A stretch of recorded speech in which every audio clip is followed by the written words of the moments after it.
ভারত যার বন্ধু তার কোনো শত্রুর প্রয়োজন হয় না। ভারত আশেপাশে যে রাষ্ট্রগুলি আছে তাদের সাথে কিরকম বিহেভ করতেছে, এবং মালদ্বীপ এখন তাদেরকে পাত্তা দিচ্ছে না। আর হাসিনাকে রাখার জন্য, হাসিনা তো সোনার পাড়া ডিম বা সোনার ডিম পাড়া হাঁস, তো সে তো তার স্বার্থ সে দেখবে। কিন্তু আমাদের তো এটা তো আমরা বুঝছি কিনা, সেখানে আমাদের প্রশ্ন হলো যে আমরা এই 18 কোটির লোককে আমরা এটা বুঝতে পারছি কিনা যে ভারত কেন এগুলি করতেছে। এখন আমরা ওইটা না করে, আমি এই যখন হাসিনা ছিল তখন সেনেলাইটকে বলছিলাম যে আমাদের একমুখী পররাষ্ট্র নীতি আমাদের জন্য কাল হয়ে দাঁড়াবে। কেউ চিরদিন বন্ধুও থাকে না, কেউ শত্রুও থাকে না। তখন কারার মাহমুদুল হাসান বললো যে আপনার পরামর্শ নিয়ে পররাষ্ট্রমন্ত্রী যদি হইতো তাহলে তো এই সমস্যা হইতো না। আমি ওই সময় বলছি যে হাসিনা যখন প্রথম বছর আসে তখন এই কথা বলছিলাম। আমি এখনো রেকর্ডে আছে নর্থের যে আমি এই কথা বলছি, স্যাটেলাইট আর্কাইভে এখনো আছে এটা। আমরা বলছি যে একটা রাষ্ট্রের সাথে সম্পূর্ণ নির্ভরশীল হচ্ছে এটা। হাসিনা যখন, বঙ্গবন্ধু যখন মারা যায় তখন হাসিনা বেলজিয়ামে ছিলেন। বেলজিয়াম থেকে তখন ইয়ে ছিল তোমার হুমায়ুন রশিদ চৌধুরী, তখন ওখানে সানোয়ার অ্যাম্বাসেডার ছিল। উনি আগের দিন গ্র্যান্ড পার্টি দিচ্ছে, তারে যখন রেডিওতে শুনলো যে শেখ মুজিবকে মেরে ফেলা হয়েছে, তখন বাসাতে এক প্রকার জোর করে বের করে দিচ্ছে। তখন অসহায়ের মতো দুইজন তারা ঘুরতেছে, কি করবে। বাই দিস টাইম উনি ওখান থেকে যোগাযোগ করলেন হুমায়ুন রশিদ চৌধুরীর সাথে। হুমায়ুন রশিদ চৌধুরী আপনার নজিবকে, পরে নজিবের ওই উপকারের জন্য, ঋণ শোধ করার জন্য উনি তারে এনবিআর এর চেয়ারম্যানও করছে। উনি ট্যাক্সেশন সার্ভিসের না, তাকে এনবিআর এর চেয়ারম্যান করছে, প্লাস তাকে প্রিন্সিপাল সেক্রেটারি করছিল হাসিনা। তখন ওইখানে বর্ডার পর্যন্ত নজিব হুমায়ুন রশিদ চৌধুরীর পিএস ছিলেন, উনি ওখানে নিয়ে আসছেন হাসিনাকে নিয়ে। ওরা ইন্দিরা গান্ধী তার বাসায় নেই, বললো তারপরে বলতে ওয়াশ টোয়াশ করে তুমি এখানে খাও। খাওয়ার পরে তারে ননিতালে জয়কে ভর্তি করাই দিল রয়ের খরচে। এবং ইন্ডিয়া দিল্লিতে 65 কিষেন রোড একটা সেফ হাউস, ওখানে তাদের থাকতে দেয়। এটা জাতীয়, অনেকে এই দেশে অনেক কিছু অনেকে মানে জানে না ইতিহাস, অনেক কিছু যেটা আমাদের বেশ সাহেব বললেন। আগে তো ইতিহাস জানতে হবে কিসের জন্য কি হয়েছে, নাথিং হ্যাপেন উইদাউট কজ। এই যে এটা এতগুলি কারণ হচ্ছে কেন, হাসিনা কেন ঋণ শোধ করতেছে, হাসিনা কেন বলতেছে আমি এত কিছু দিচ্ছি, কেন দিচ্ছে, এর ইতিহাসটাকে দেখতে হবে। তখন ওখানে হাসিনাকে সাহায্য করছে দুনিয়ার, এর আগে একবার কাদের সিদ্দিকে এরকম করছিল, যুদ্ধ ডিক্লেয়ার করে দিল, অনেকদিন যুদ্ধ করলো, পরে শেষ পর্যন্ত তাকে আর ওন করলো না। প্রভাকরণকে শ্রীলঙ্কায় করলো কি, প্রভাকরণকে ইয়ে করলো, করার পরে সেখানে একটা বিশৃঙ্খলা সৃষ্টি করলো ইন্ডিয়া। পরে যখন ওরা হেলিকপ্টার নিয়ে নামলো 32 জনকে জ্বালাই দিছে তোরা, ওখান থেকে পালাই আসতে হয়েছে শ্রীলঙ্কা থেকে। এটা নিশ্চয় ওনারা জানেন। তো এখন এই যে সে ওখানে করার পরে কি করছে তারা, র এই জয়কে এডিক্টেড করে দিচ্ছে। এডিকশন করার জন্য জয় তার পিছনে পিছনে লাগাইয়া তারা নেশাগ্রস্ত করে ফেললো, যার পরিপ্রেক্ষিতে হাসিনা অনেক লোকের এই যে ইমেচিওর ছেলে পেলে রাস্তা থেকে টোকাই ধরে মন্ত্রী বানাই দিচ্ছে, কিন্তু তার ছেলেরানি কিন্তু ঢাকা শহর রাখে নাই। কেন রাখে? কারণ কোনো একটা লোকের যদি এরকম ডিরেল হয়ে যায়, কোনো একজন নেশাগ্রস্ত হয়ে যায়, তখন তার পরিবারের সম্মান রক্ষার্থে তখন তাকে বিদেশে পাঠায় দেয়, কিন্তু দেশে কোনো কাজে লাগে না। অনেক এরকম আমাদের গ্রামগঞ্জে এরকম অনেক আছে যারা, যে পরিবারের ঐতিহ্য কিন্তু ছেলেটা পচে গেছে, নেশাগ্রস্ত হয়েছে, তখন তারা বিদেশে টাকা পয়সা করে সৌদি আরব পাঠায় দেয়। এ নিজে রাখে না এখানে, কারণ আত্মমর্যাদা নিজেকে ইয়ে করে আড়াল করে রাখার জন্য। তো হাসিনা যখন ছেলেকে ওইখানে এডিক্টেড করে দিচ্ছে, তার কথার মধ্যে স্বাভাবিকতা নাই। জয়ের বক্তৃতা দেখলে আপনারা দেখবেন সে কিন্তু নেশাগ্রস্ত, ওখানেও অ্যারেস্ট হয়েছে নেশা করার জন্য, 2বার ছাড়া পাইছে।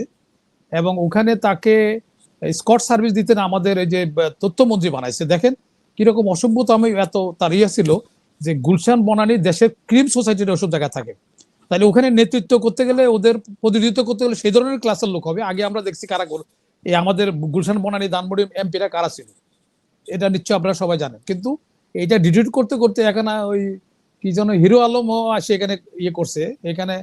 তারপর এর যারা দিচ্ছে, এর বাপ ছিল শেতাবুদ্দিন।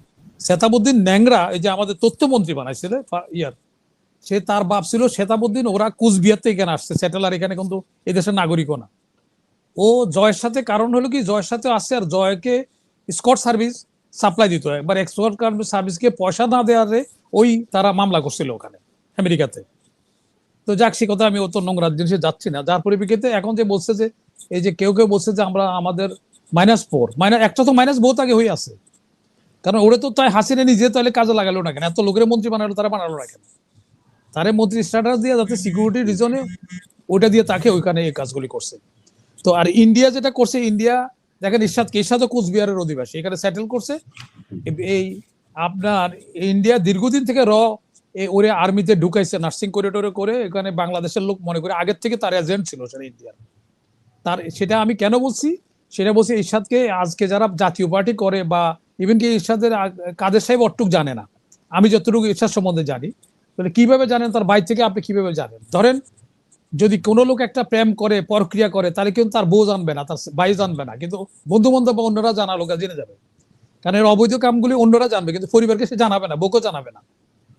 তো এইটার প্রমাণ হলো যে ইরশাদ যখন দেশে যখন স্বাধীনতার যুদ্ধ ডিক্লেয়ার করলো, তখন পাকিস্তানিরা বলল কোর্ট মার্শাল করে যে এটা পাকিস্তানের সপক্ষে যারা নাই তাদেরকে সর্ট আউট করার জন্য একটা কোর্ট মার্শাল করলো, এটা চেয়ারম্যান করলো ইরশাদকে।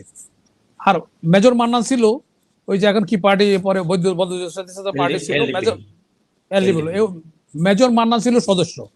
তো মুক্তিযোদ্ধা সবগুলি অফিসারদেরকে, ভালো ভালো অফিসারদের মানে আউট করে দিছে পাকিস্তান আর্মি থেকে।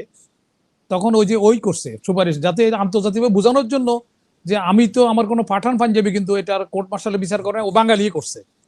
কিন্তু বাঙালি এরা কিন্তু আগে ঢুকাইছে, ইন্ডিয়া ঢুকাইছে একে ওখান থেকে। এখনো তারা ভাড়া পায়, কাদের এখনো আমরা কুচবিহার থেকে বাসা ভাড়া পায়, জমি ওখানে চাষ করে সেটার কৃষির ইয়েতে পায় ওখানে, এরা রংপুরে সেটেল হয়েছে। তো এটা বুঝতে হবে, আমাদের ইতিহাসটা বুঝতে হবে এগুলি কেন কি হয়েছে, দীর্ঘদিন থেকে তাকে ইয়ে করা হয়েছে।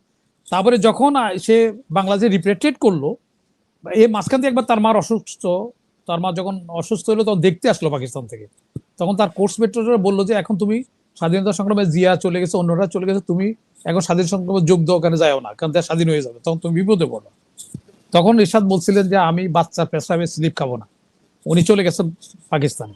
পাকিস্তানে যাইয়া অনেক আর ভালো অফিসার যারা বাংলাদেশকে যারা ভালোবাসে এই ধরনের লোকরা আউট করে দিচ্ছে। তো আর বাকি যারা ছিল তাদের এখানে তারা রিপেটেড যখন করলো, তখন আর্মি হেডকোয়ার্টারতে একটা কমিটি করে দেওয়া হলো, কারা ইচ্ছাকৃত আসে নাই, কারা আসতে পারে না, বাধ্য হয়েছে ওখানে থাকতে, এগুলি শর্ট আউট করে তাদেরকে ইউনিফর্ম পরাই দিয়ে বাংলাদেশে ইউনিফর্ম পরে র্যাঙ্ক দিয়ে দেওয়ার জন্য। এবং রিপেটেড থেকে যারা স্বাধীনতা যুদ্ধ করছে তাদের 2 বছর অ্যান্টিডেট সিনিয়রিটি দিয়ে তাদেরকে র্যাঙ্ক লাগাবে।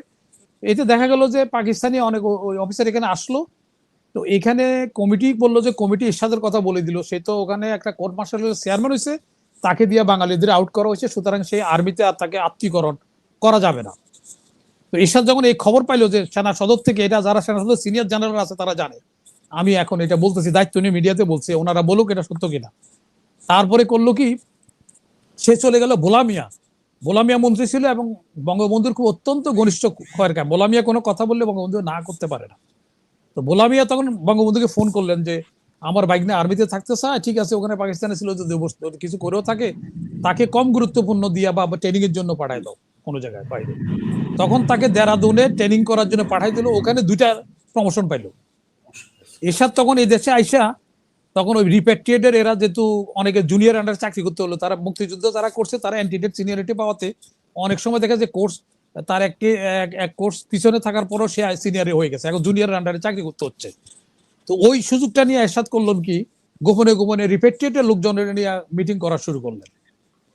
এইদিকে আমরা জিয়ার অনেকগুলি ডিসিশন, মঞ্জুর কিন্তু খুব মেধাবী ছিল, সে টাইটেল পাস ছিল MA, এবং মঞ্জুর আমার ঘনিষ্ঠ বন্ধু ছিল। আমি অনেকগুলি তথ্য আমার জানা, সেই জন্য আমি বলছি আমি একজন মুক্তিযোদ্ধা। এখানে অনেকে শোনা কথা বলতেছে, আমি প্র্যাকটিক্যালি দেখছি ইন্ডিয়াটা কি কি করছে, সেটা আমি আসবো পরবর্তী আলোচনায়।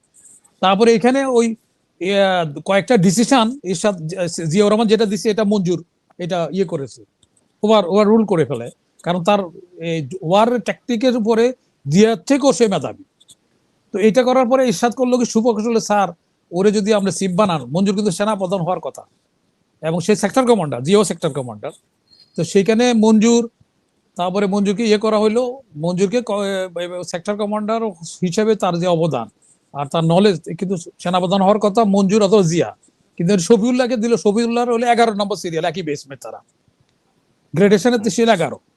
তো ওকে রাখলো, ওকে ওকে করলো, এদের করলো না কাউকে। আর ইয়েকে জিয়াকে যাই বললো যে স্যার ও তো আপনি ওরা যে আপনি প্রেসিডেন্ট হন আর উনি যদি সেনাপ্রধান তারে করেন, তাহলে কিন্তু সে আপনার কোনো আদেশে মানবে না, আমরা কোর্সমেট ক্লাসমেট, ওই যে ওইটা তখন র্যাঙ্ক সে শুনবে না। দেখেন তো 2-4টা দেখালো যে এটা আপনি বলছেন, উনি না করে দিচ্ছে সেটা সিজিএস হিসাবে। তো তখন বললো যে এই 22 টাইমে সন্তুলার মা ওখানে চিটং এর লোক মারা শুরু করার পরে ইরশাদ এই সুযোগটা নিয়ে যায়, বললো জিয়াকে যে স্যার ওখানে একমাত্র মঞ্জুরকে সেনা সদর থেকে আউট করবার চেষ্টা করলেন, যে স্যার এখন ওখানে মঞ্জুর ছাড়া আর কেউ কোনো ক্যাপাবল লোক একজনও নাই, তার উদ্দেশ্য হলো যে এই সেনা সদর থেকে তাকে আউট করবে। তখন জিয়া বললো যে ঠিক কথাতে বলছো, তাহলে ঠিকই ওরে দেওয়া হবে। উনি ওনার লগে কনসাল্ট না করে তারে আদেশ করে দিলেন চিটং জিওসি।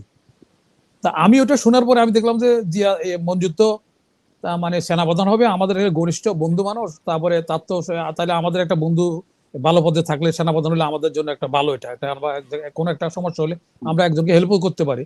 তা আমি চাচ্ছিলাম না যেটা না, আমি এই কথাটা শেষ করি একটা কথা। তারপরে এই ফাঁকে তখন আমি ওনার লগে দেখা করলাম, তখন টিন শেড ছিল সেনা সদর, আমি ওনার লগে দেখা করলাম, বললাম যে আপনার বন্ধু আপনি বললে তো বাতিল হয়ে যাক, আমি তো লাস্ট ম্যান। সে আমার কোর্সমেট, সে আমাকে জিজ্ঞাসা করলো না, আমি চলে ও বিডিও কাছে চলে গেলেন। তারপরে তাকে হত্যা করলো এই রিপেট্রিয়েট লোক দিয়া, দেওয়ার পরে সেখানে এই কথাটা না বললে অসম্পূর্ণ থাকবে। জিয়া যে ইলেকশনে যাইতেন, জিয়ারে তখনই এই যে জিয়ার মানে জিয়া হত্যাটা মামলা হয়েছে, ওনার মনসুর সাহেব ব্যারিস্টার মনসুর, ওনার বড় ভাই, সেও আমাদের ঘনিষ্ঠ, আমরা জানা আমাদের বাজারে থাকে, আমাদের দাওয়াতটা দেখা হয়, আমাদের সাথে ভালো সম্পর্ক, তো পুরো বাড়ি।